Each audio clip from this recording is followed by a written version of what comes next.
Bom dia, tudo tranquilo com vocês? Hoje o cenário é um tanto diferente, eu tô aqui na minha casa e é bom receber vocês aqui no meu lar e de alguma forma estarmos conectados neste tempo. Pega aí a sua Bíblia, pega aí seu cafezinho, que em instantes, logo após o teaser, a gente vai começar a nossa conversa.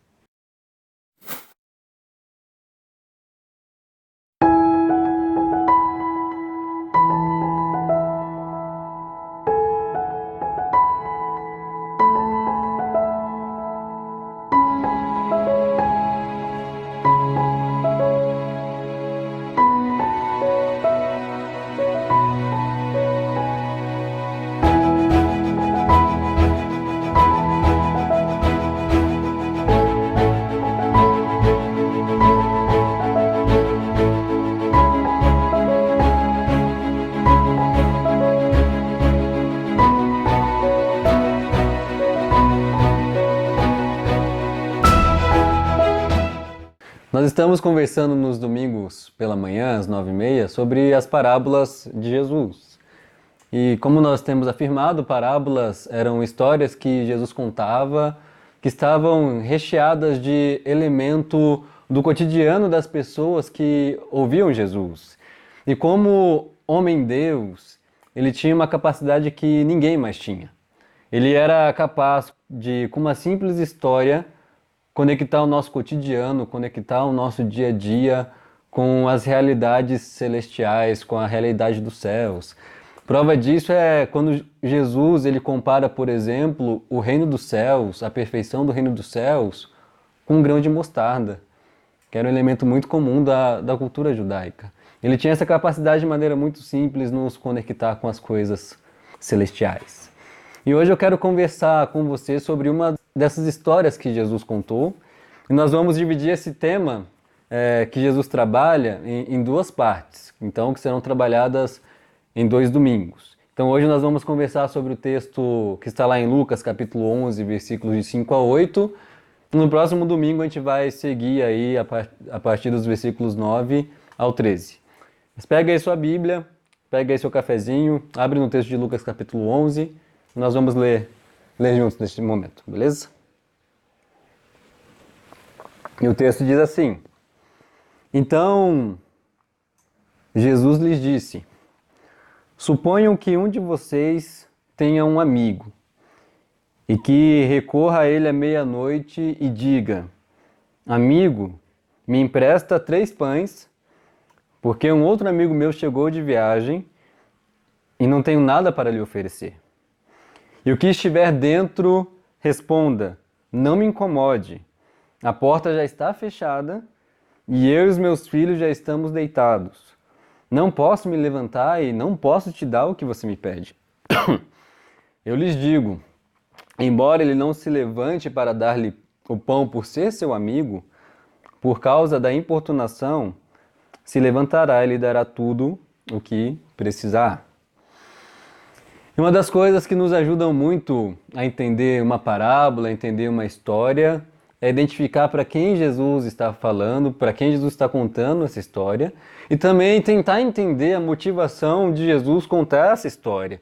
Existe todo um cenário que motiva Jesus a contar determinada história. E a motivação dessa parábola que nós lemos está lá no versículo 1 do capítulo 11, onde vemos que em certo dia Jesus estava orando em determinado lugar e, tendo terminado, um dos seus discípulos lhe disse: Senhor, ensina-nos a orar como João ensinou aos seus discípulos. Então aqui está a motivação da parábola. Um dos discípulos vê Jesus orando e, em nome dos outros discípulos, pede para Jesus ensiná-los a orar. Aí na sequência do texto, então, a gente vê que Jesus ensina seus discípulos a orar a oração do Pai Nosso e logo depois conta uma parábola, conta uma história que tinha como objetivo ensiná-los a orar. Então o que a gente precisa ter em mente nessa história, nessa parábola que nós lemos? Que Jesus, através dessa história, ele tem por objetivo nos ensinar a orar. Então, por isso, na nossa conversa de hoje, nós vamos tirar alguns princípios que o próprio Jesus ensinou para nós praticarmos na oração. E isso nós vamos conversar também no domingo que vem, que vai apresentar outros ensinamentos de Jesus sobre a oração. Mas Antes da gente iniciar a nossa história mais detalhadamente, veja como a oração era preciosa para Jesus.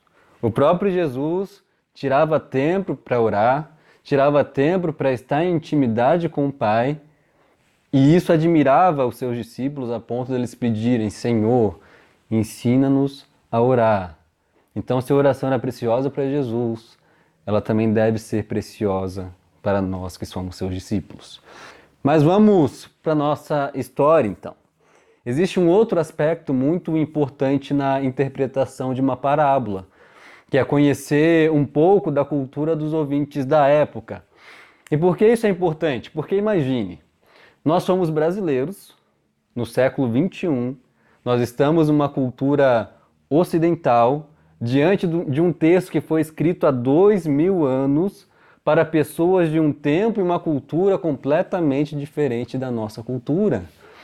Quando Jesus contou essa história, os elementos presentes na história eram comuns para os seus ouvintes. Então, era fácil para os seus ouvintes captarem aquilo que Jesus estava dizendo, porque eles estavam habituados a esses elementos. Mas a gente não.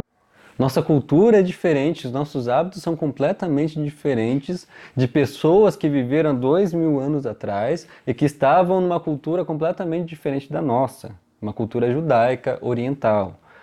Então, se nós lermos esse texto, ou qualquer outro texto das Escrituras, apenas com a nossa ótica cultural, apenas com a nossa ótica do tempo presente, muito provavelmente nós vamos interpretar o texto de forma errada. Isso com qualquer texto da Bíblia, porque existe um vácuo temporal e um vácuo de cultura muito grande. E isso é muito comum acontecer nessa parábola aqui que nós lemos. Porque você vai perceber que para entender essa parábola que nós lemos, é necessário conhecer a cultura judaica, porque senão nós vamos interpretá-la de maneira equivocada. Por isso, enquanto nós conversamos sobre essa parábola, eu vou trazer alguns elementos culturais que vai mudar muito a forma como nós olhamos para essa história, certo? Vamos lá?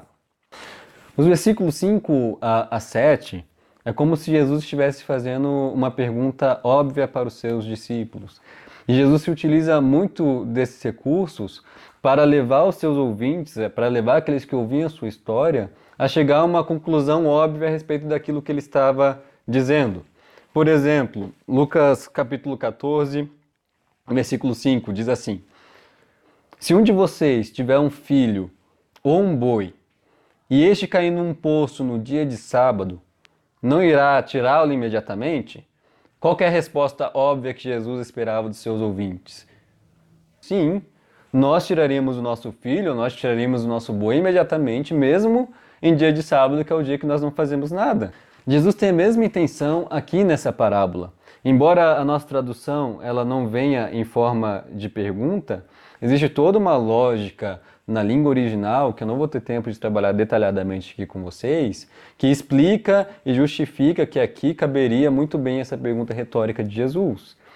Então, se os versos 5 a 7 fossem transformados numa pergunta retórica, ficaria assim: Discípulos, vocês podem imaginar alguém que tem um amigo e quando se dirige a ele meia-noite com o pedido para que lhe ajude a receber um hóspede, ele dá desculpas esfarrapadas sobre crianças que dormem e portas fechadas? O ouvinte original, no caso os discípulos de Jesus, que conhecem a responsabilidade, o seu dever de receber um hóspede, eles responderiam de maneira muito óbvia: Jesus, a gente não consegue imaginar alguém que dá uma desculpa como essas para não ajudar um amigo ou para não ajudar um vizinho a receber um hóspede. Então, olhe isso, para eles era impensável deixar de receber alguém em qualquer circunstância. E aqui começam as diferenças culturais. Tanto é que nós ocidentais, nós nomeamos essa parábola de amigo importuno. Porque para nós que vivemos no século XXI, que vivemos numa cultura ocidental, uma cultura individualista, é muito importuno um vizinho bater na nossa casa meia-noite, pedindo pão porque está recebendo um amigo que chegou de viagem. Em outras palavras, a gente chamaria essa pessoa de folgado, a gente chamaria esse vizinho de folgado. Mas para eles, para os judeus, esse amigo não era importuno. Na verdade, receber um hóspede, inusitadamente, à meia-noite, era uma coisa muito comum. Era muito comum.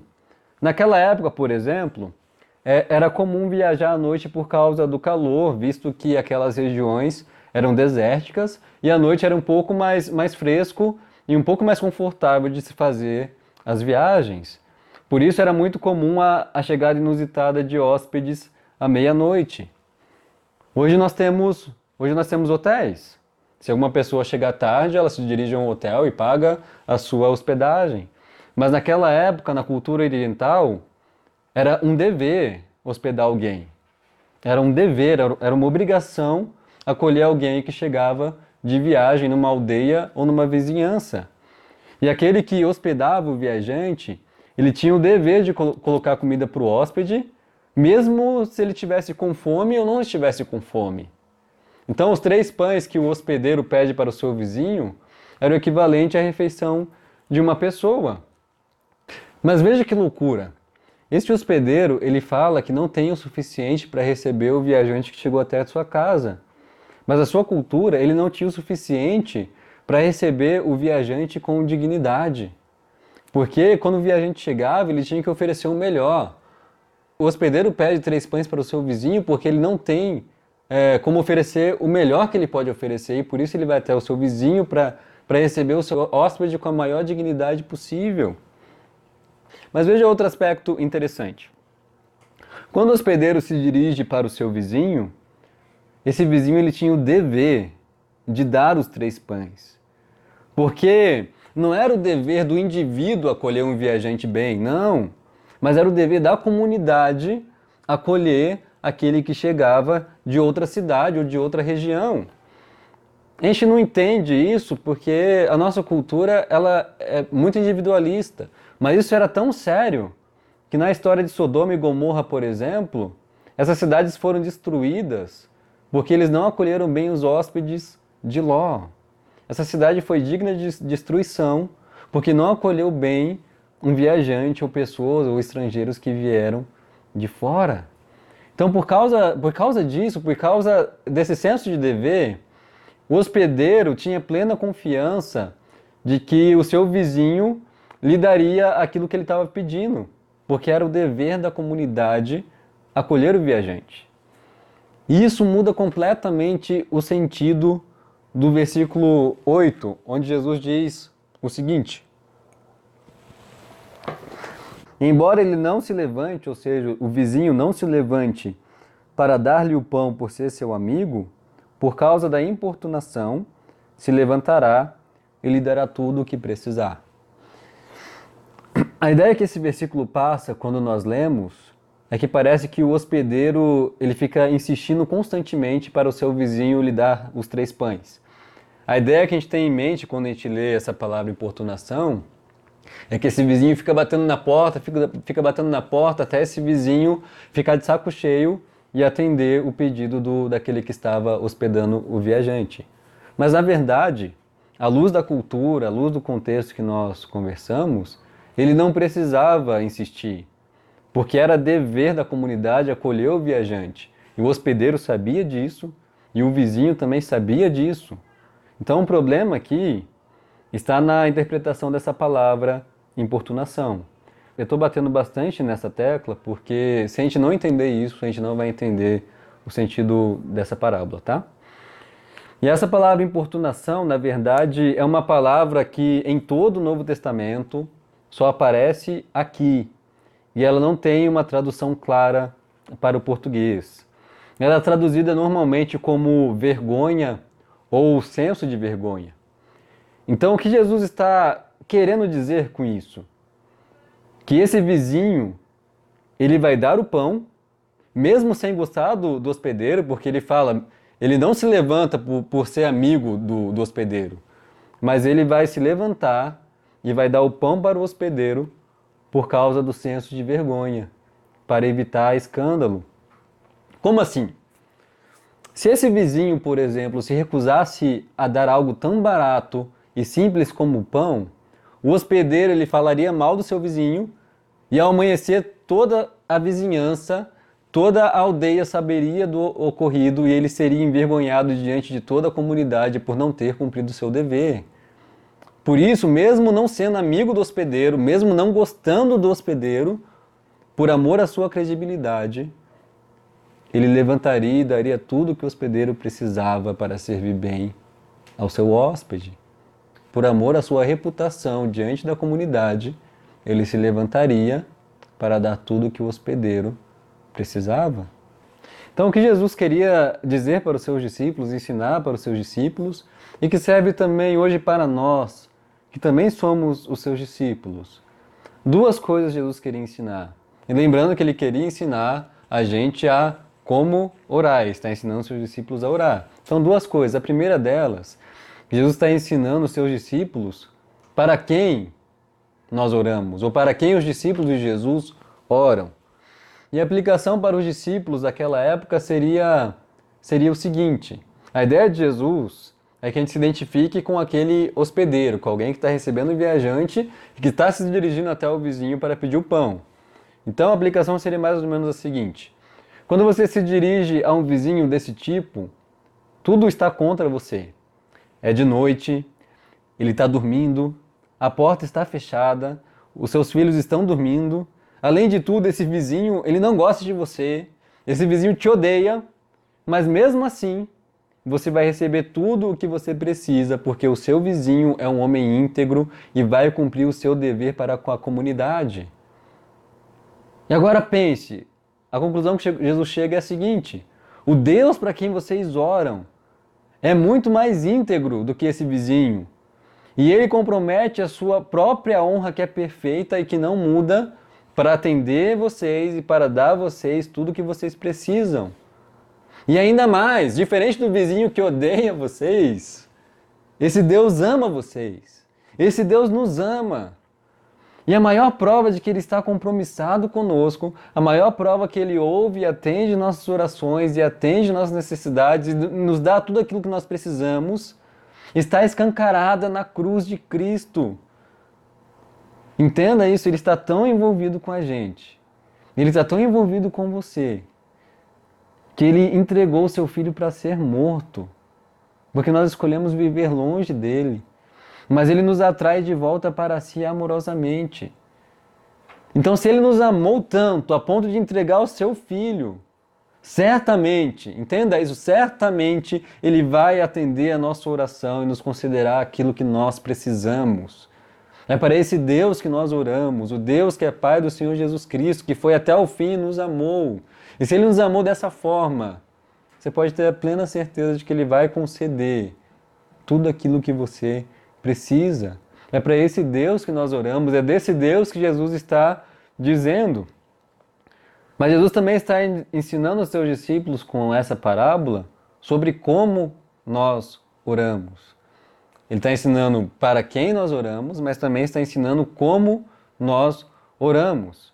E aqui é como se Jesus dissesse aos seus discípulos: se vocês têm tamanha confiança de que suas necessidades serão cumpridas, quando se dirige a um vizinho que não gosta de você e que faz o que faz porque ele é um homem íntegro que está cumprindo o dever, quanto mais vocês podem ter confiança e certeza de que vocês serão atendidos quando levam seus pedidos a um Pai que é amoroso.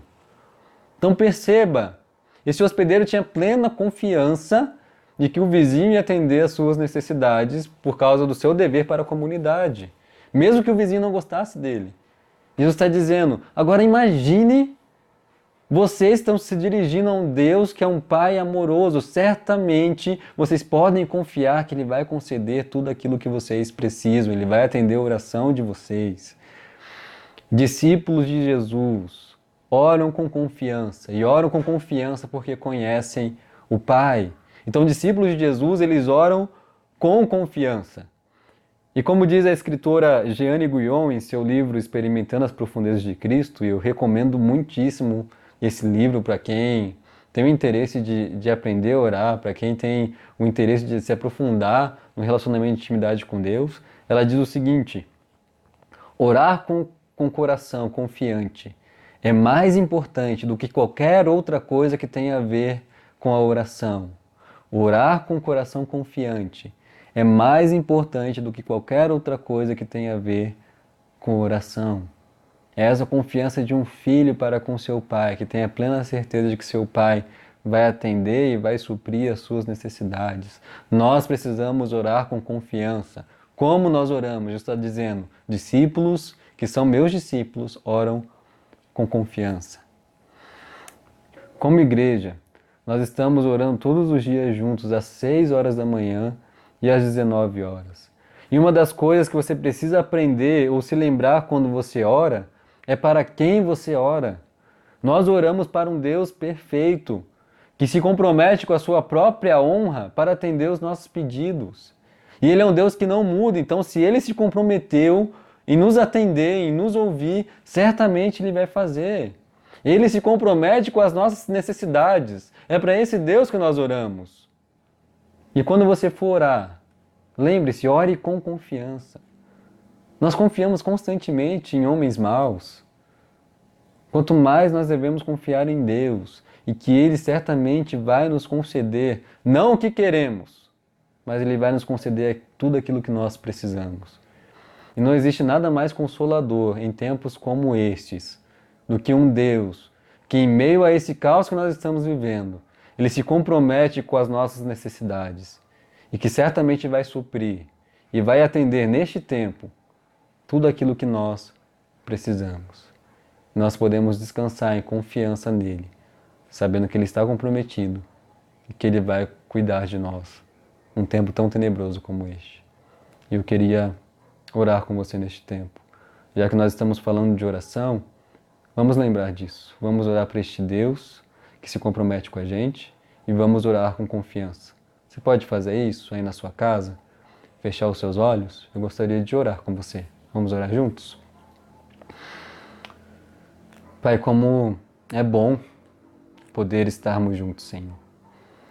Como é bom poder nos dirigir ao Senhor, sabendo que o Senhor é o nosso Deus, um Deus que se apresenta como um Pai amoroso, um Deus que se compromete, Deus, com a gente, um Deus que se envolve com a gente a tal ponto de enviar ao mundo e de crucificar numa cruz aquilo que era mais precioso para o Senhor por causa de nós e em favor de nós. Pai, nós somos gratos e nós queremos nos dirigir ao Senhor com confiança, sabendo que como um Pai amoroso o Senhor nos acolhe e certamente se compromete, Deus, a suprir as nossas necessidades. Meu Pai, como é bom poder saber disso. Como é bom, num tempo, Deus, tão desafiador como o que nós estamos vivendo. Como é bom nos lembrar que o Senhor é um Deus presente, que se envolve com a gente e que está comprometido com a nossa história, que está comprometido em cuidar de nós. Senhor, não existe nada mais consolador do que isso. Que Teu Espírito Santo venha nos trazer à memória constantemente essa verdade, Senhor, de que o Senhor vai suprir neste tempo para a Sua igreja, para os Seus discípulos, tudo aquilo que nós precisamos, Senhor. Em nome de Jesus. Amém.